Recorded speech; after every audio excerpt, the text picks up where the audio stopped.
I was really happy for Nathan Eovaldi, who in the short time he was with the Yankees was a good guy. He's gone through a lot of arm issues, and he comes out yesterday and pitches 6 no-hit innings, and they took him out, which I thought was the right thing. How about you? Absolutely the right thing. I mean, this guy's been out for the better part of 2 years.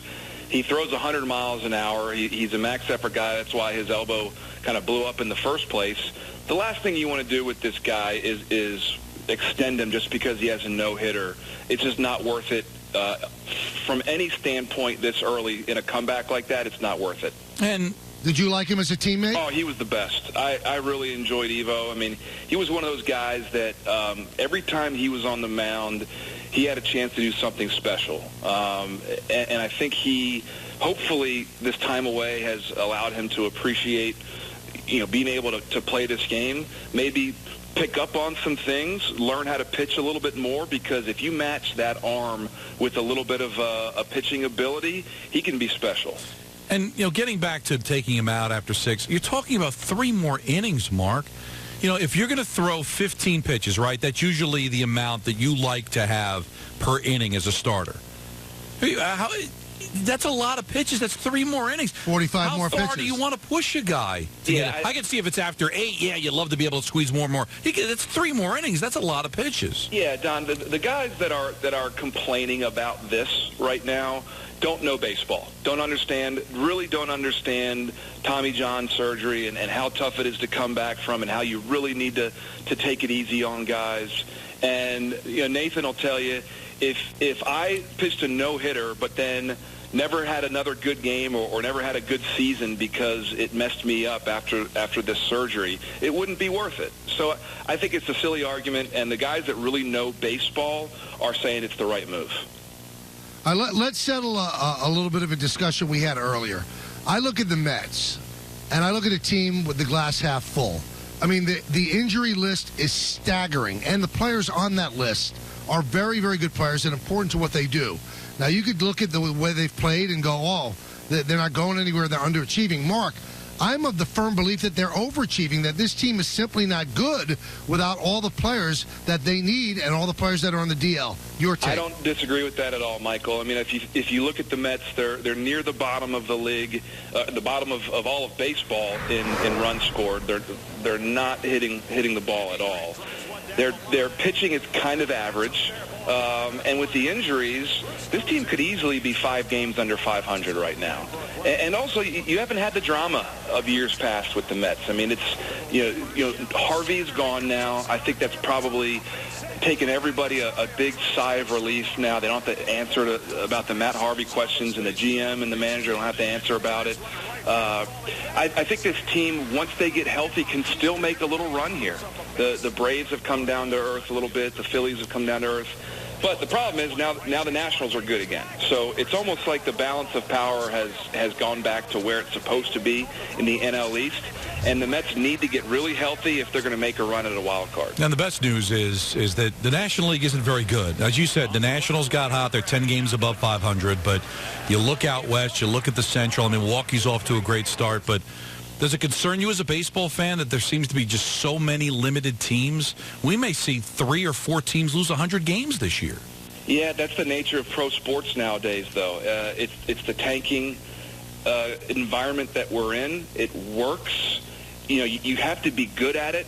The Cubs proved that they could do it. The Astros proved that they could do it.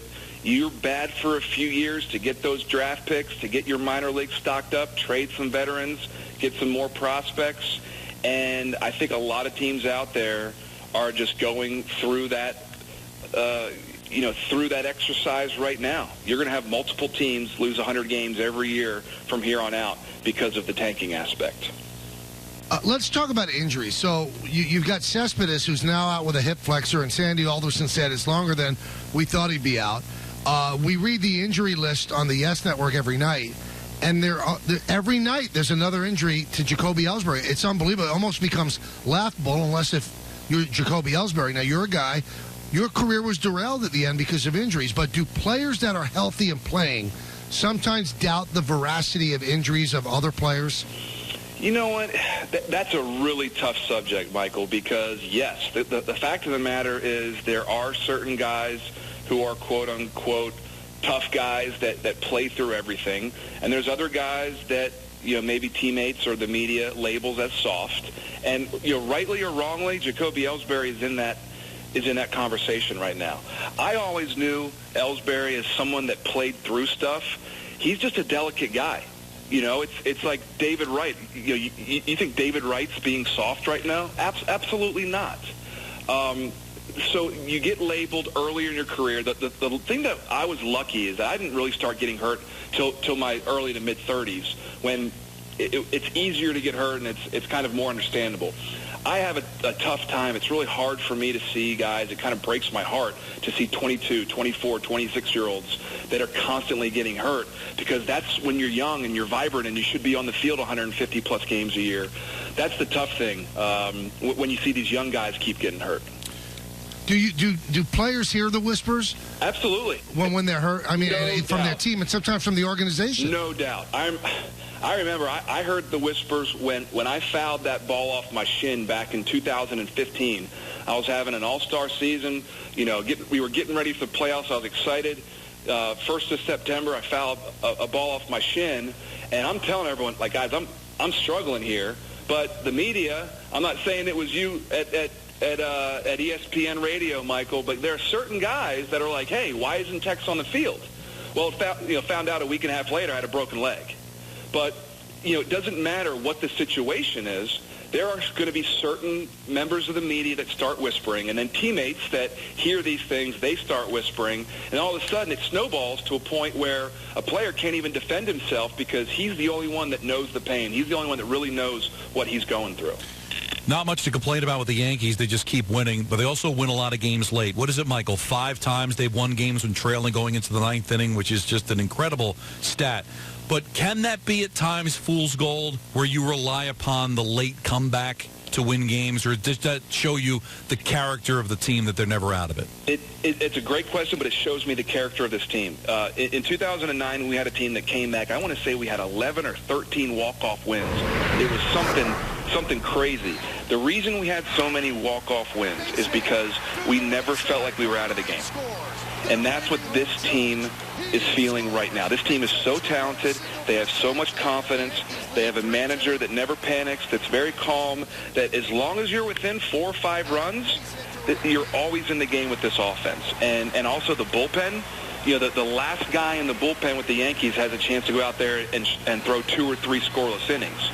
So I think it's a great thing for a team to have that type of confidence and never be out of the game. You're going to get some of these come-from-behind victories because the Yankees will just grind you out right now. By the end of the game, 27 outs, they're going to use every single one of those outs, and by the end of the game, they're going to score plenty of runs. The Yankees have a team with a lot of superstars, quote-unquote superstars on it. And then I look at a guy that you won a championship with, and I really think that Brett Gardner is one of the keys to what they do, and he's heated up of late. He didn't play yesterday, but the day before he had the big home run in the 9th inning to tie it. How important is Gardner to what they do? He's huge. He's huge for so many reasons. 1, because he's a veteran. He's been there. 2, because he hits the top of the lineup. 3, he's a left-handed hitter that breaks up all of these big righties. And he's a spark plug. He's that guy that you root for. As a teammate, you root for Brett Gardner because the stories are, everyone knows the story. Wasn't recruited out of college, had to walk on, or out of high school, had to walk on to his college team, has gotten better every single year. We used to joke around with him in the clubhouse like, hey, Gardy, how does it feel to peak at 32? Like, that's great, man. Like, he keeps getting better as he gets older. And, hitting .313 in May right now, a big reason that the Yankees, when Didi had his tough May, Gardy stepped up, and that was huge for the team. And I asked you this last week, but it continues to be the case. As great as the Yankees are, they're still chasing the Red Sox. It's just amazing to me the Yankees can have this kind of a start, and yet there's also a team in their own division that's been just as good.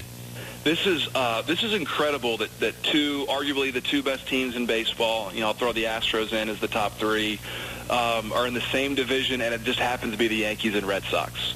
So this is really shaping up to be one of those epic, come down to the wire. Hopefully last week of the season, the Yankees and the Red Sox are still battling it out for that division. Because I don't care how good you are, neither of these teams want to be in that wild card game. And the Yankees, got through it last year. But you want to have home field advantage if you're the Yankees. You want to win your division. You want to have home field advantage throughout the ALCS, because if I put the Yankees at Yankee Stadium for 4 out of 7 games in a long series, I like their chances. I have some text messages. Here's the first one from Andrew from Westwood. Text, when you first made it to the big leagues, were you ever starstruck by any opposing team's first base coach that were former MLB greats? If so, who? Wow. I don't know about completely starstruck, but my favorite first base coach, and he wasn't there long, was when the Mets had Ricky Henderson. And, Ricky would be over there at first base just talking about base running the entire time, talking about stealing bases the entire time. I think it was only one season, but I don't even remember that. Do you, Don? No, because you know what, I remember him when he was with the Newark Bears, him coaching first base in games they didn't play. I don't even remember that. It might have. He might have been in spring training. I know Ricky Henderson was a first base. He kept chattering. You guys got to help me out here. He was a first base All right, coach we'll look somewhere. It up.